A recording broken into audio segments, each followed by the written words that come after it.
guys, good morning. Happy Wednesday.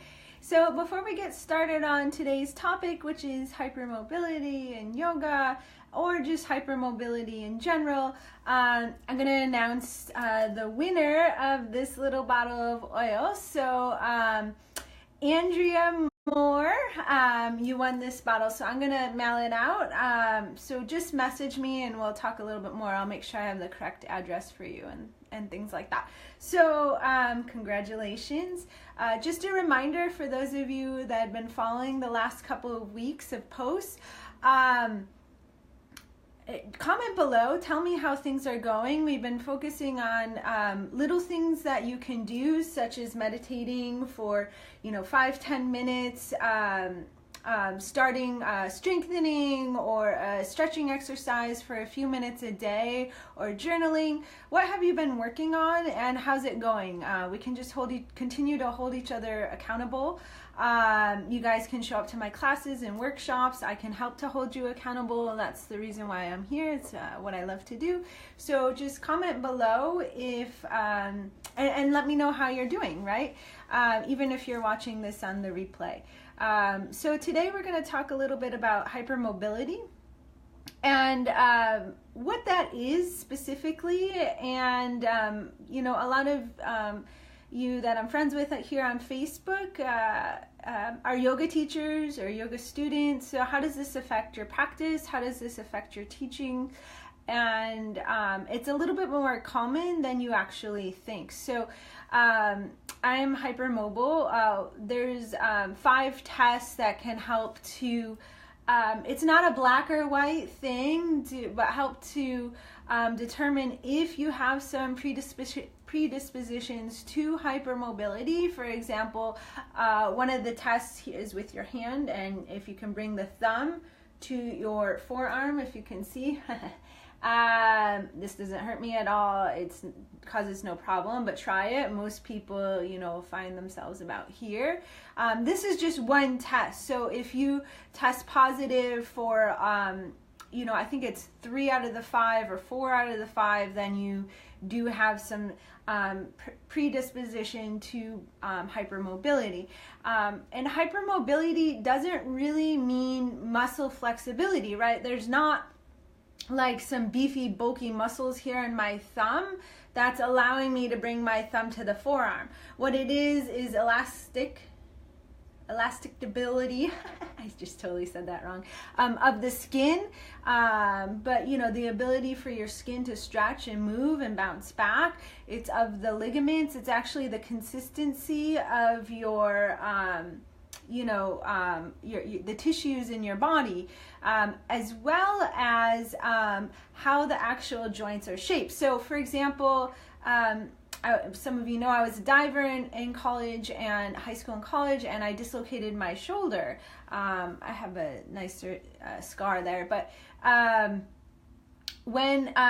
then it kept dislocating, right? And so what made me good as a diver was just like how my body was born, because I have this ability to get into really tight tucks or a really tight pike, and then I could spin really fast, right? And that is just something I was born with, but it also made me at higher risk for injuries because my body could be pulled out of alignment so easily. So for example, when I dislocated my shoulder diving, I ended up having to have a surgery because my shoulder kept subluxing, so popping in and not completely dislocating, but just moving excessively in the joint. And my ligaments were stretched out, so they didn't stabilize my passive structures. I had a labrum tear, so my passive structures that usually help to stabilize the shoulder weren't there as well. And then when the surgeon went in, he told me, oh yeah, it's, with the force of entering in the water and just how your joint is shaped. So in the shoulder, there's something called a fossa, right, which is the cup of the shoulder. And if you imagine a golf tee, right, And the little T that the ball sits upon, that's like the fossa of your shoulders. So we all have inherent stability dependent upon the depth of our cup. If our cup is really deep and the head of the humerus can sit snugly in there, you're going to have a lot of just inherent, how you were born with, stability. However, if the golf tee is flatter or more shallow like mine, then it's easy for the humerus to slide every which way and pop out, right? Because I just don't have that stability in my joints, and that's just how I was born. The same with my hips, right? So the surgeon ended up anyways doing more work than he originally thought, just due to the nature of my joint, right? And so it's funny because I have this joint hypermobility, right? But at the same, so sometimes yoga teachers, we think we're hypermobile because of our muscles, right? And that may be true. Your muscles may just have this natural length accessible to them that allows you to bend forward and bring your hands to the floor with ease, right? That may be true. It also may be due to the joints, just how they're developed, even how they articulate one with the other. So for example, down dog, just due to the anatomy of the ankle joint, like some of us may never be able to get the heels to the ground, and it's not your fault. It's not even having to do with the length of the gastroc or the calf, really. It's just how the ankle is formed. So that's a lot of stability, right? But most of the time, yoga students that really love yoga, good morning, Sophie, good to see you. I got distracted. We're attracted to yoga because, we're just naturally, I don't want to say it's easy, because it's not easy, but it's just naturally how our bodies move into these positions just with a little bit more ease because of our natural hypermobility. So we keep going back to yoga because it's something that it feels good. It's natural to us. And at the same, and this is okay. It's okay for hypermobile yogis to be practicing yoga, because sometimes, like for me, my hamstrings, they get so tight trying to stabilize my pelvis and my hips, right? Or sometimes people with excessive hypermobility, will get really tight in their neck and their shoulders because, hi Kate, good to see you. Because again, the muscles have to grip so strongly to try to stabilize the joints, right? So in the body, there's passive stability structures, as I mentioned, the ligaments, labrums, the capsules, that sort of thing. And then there's active stability, muscles. And so we really need both. And sometimes with the hypermobile yogi or individual, that passive structure of stability just isn't there. So the muscles have to work that much harder to provide the stability for the joint, right? And that can actually lead to how we feel in our body. So we always feel that our muscles are constantly tight. So then we go to yoga to try to stretch, right? And release them. But that actually kind of feeds into our hypermobility because, again, we just have all this excessive mobility in the body. And so then what do we do? Because we really love yoga. It makes our body, mind feel good. But at the same time, we don't want to continue to feed into this hypermobility problem, right? So this is an evolution. It's something I'm learning with because, again, I live it and breathe it.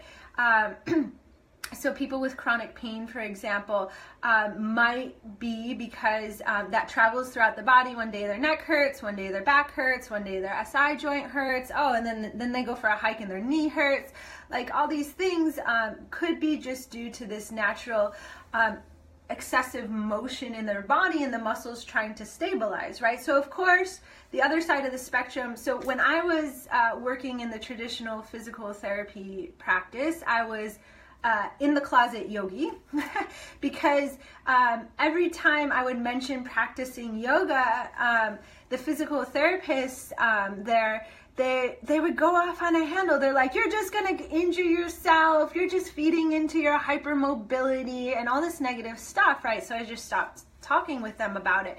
But, you know, truthfully, yoga, and they just didn't understand yoga. They just didn't know that was more than the physical practice, and that there's a lot that you can do in yoga to actually help to stabilize if you know what you're doing, right? When I first started practicing yoga, I didn't know what I was doing. I was a massage therapist, and I didn't know as much about the body than I do now. I didn't know as much about my own body as I do now.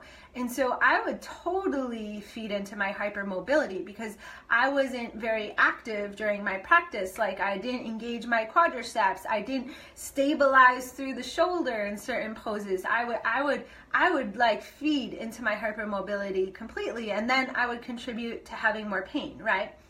But now I know a lot more, and I try to cue this with my students, is to be much more active in the practice. And one of my teacher friends, actually, who I'm leading the yoga therapy training with coming up shortly in April, he always says, like, you know, sometimes we come to yoga class to like let go and surrender and just release, right? Which is great. And there's time and there's poses for that, restorative poses. Obviously, when you're meditating, you don't have to be as active. You just have to hold yourself upright if you're sitting.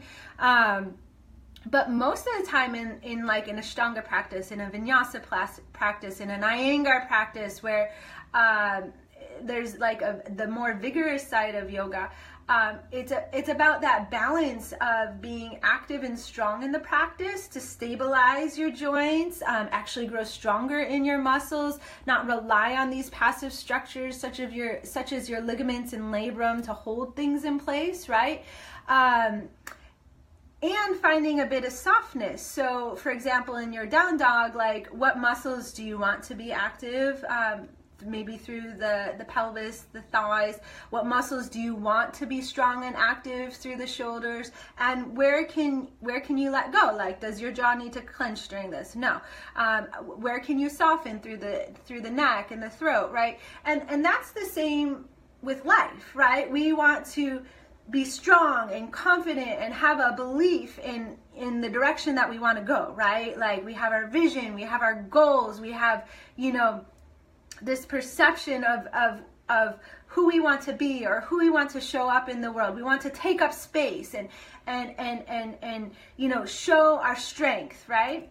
But at the same time, like, as I found out late last year, like, life happens, right? We nothing is in our control, right? We can try to control some things, but ultimately, like, you know, you just have to surrender to what life throws at us. And when it does throw things at us that are uncomfortable or outside, move the pinky.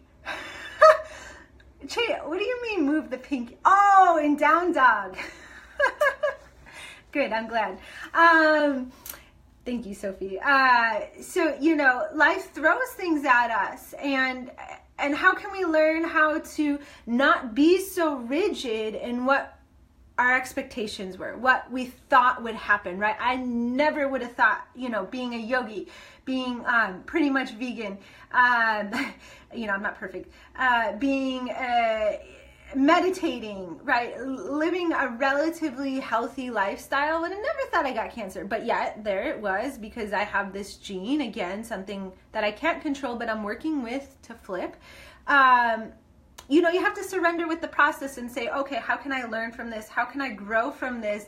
How can I find happiness and contentment in this place of the unknown that was not part of the expectation of, you know, what I imagined this day or this week to turn out to be, right? That's and then how can I come out on the other side? So you can take like the physical aspects of the strength with the suppleness, with the softness, with the flexibility of the asana practice, right? And then you can apply it off the mat to life. And that's where like yoga really has the biggest impact, to move beyond just the physical components. And physically, it's how you can move from chronic pain. So all this like shifting pain throughout the body in a hypermobile person, and making the practice a lot more safe, right? And then, you know, even for the extremely hypermobile person like me, you can even see like with my elbows how much it hyperextends. Adding a strengthening component, this is something like as I'm recovering from the surgery, I'm getting back into, and naturally, I do not like strengthening, right? I would abhor it. I would avoid it. I would like stretch all the time and not strengthen, but just due to the people that are around me, that care about me, and that want to, you know, have me be my best, I'm like continuously reminded through various people that how important strengthening is. And so, you know, I get my butt in the gym, or, you know, for a long time I didn't even have a membership. Now we belong to the Y, but I didn't have a membership anywhere, so I have the TRX system hooked into my yoga wall. I have 8-pound, 12-pound weights at home and things like that. There's a lot you can do at home. So with the hypermobile person, hi Tracy, you know, strengthening is not usually the route that we want to go. In fact, it's easy to overdo strengthening. I am speaking to you, Sophie. We speak a similar language. It's not the direction that we want to go, and if we overdo, there's a very fine line of strengthening and then overdoing and causing more pain, right? So then we're like, the strengthening stuff is not for me. It doesn't feel good. It causes more pain, and then we stop it, right? However, I'm here to tell you that if you find that balance of, for me, it's not this crazy like, okay, I'm gonna do back and shoulders what is it usually? Chest and shoulders one day, back and biceps the other. I have a leg day, then I'm gonna pump out a full hour with, like, that's way too much for me. In fact, I did that when I was a Division I diver because that's what we had to do, and my body felt awful. So it took me years to return back to strengthening. And what I do is more like functional training. It's such a hype word these days, but you know, more whole system, whole body strengthening, lighter weight, but still finding that fatigue either through really slow repetitions, working with like eccentric load. Even in yoga, there's a ton that you can do to really strengthen and fatigue the muscles, because essentially that's what you want to do. As long as the muscles are fatigued, you're going to build strength. So you don't have to have crazy soreness. You don't have to have pain. You don't have to have that excessive inflammation from overdoing strengthening. But when you find that sweet spot of strengthening with yoga and the mobility, the flexibility to release the like gripping muscles, your body will feel so much better. I notice it when I pick my daughter off the ground, like when I'm not strength training as much, or when I was recovering from the surgery and I lost a lot of my strength, like I could feel my SI like come out or move and have that soreness, or my nerve get irritated.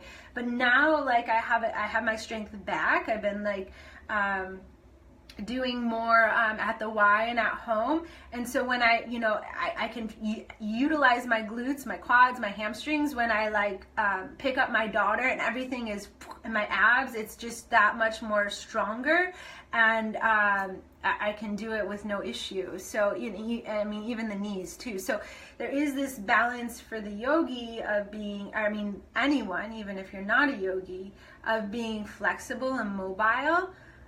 Andrea, you won!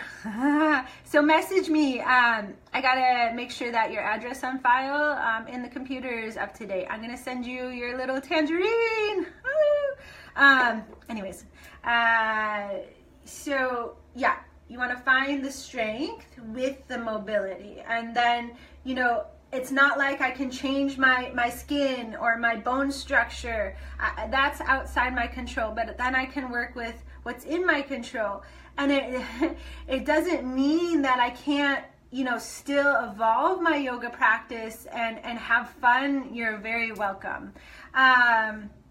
you can't have fun and work towards the fancy poses, right? I love to like play around with back bends and twists and forward bends and all this kinds of stuff. It's like handstands. It's what keeps me feeling young.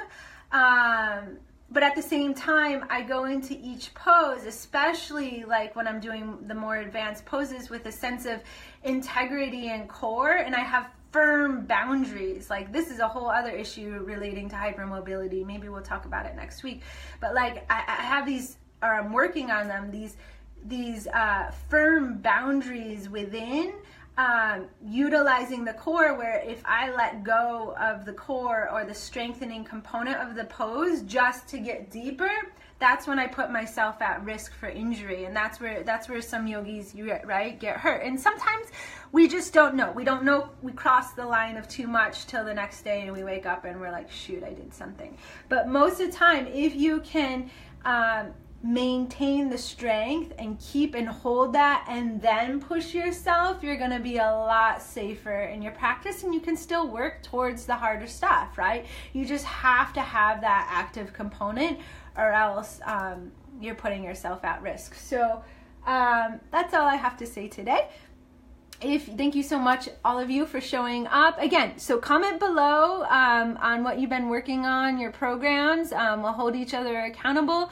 I have, you can head over to my website, Ignite Wellness San Diego, and check out my class days and times. I have a few workshops coming up in April, one at Prana, one at Soul Yoga. I have 2 trainings coming up.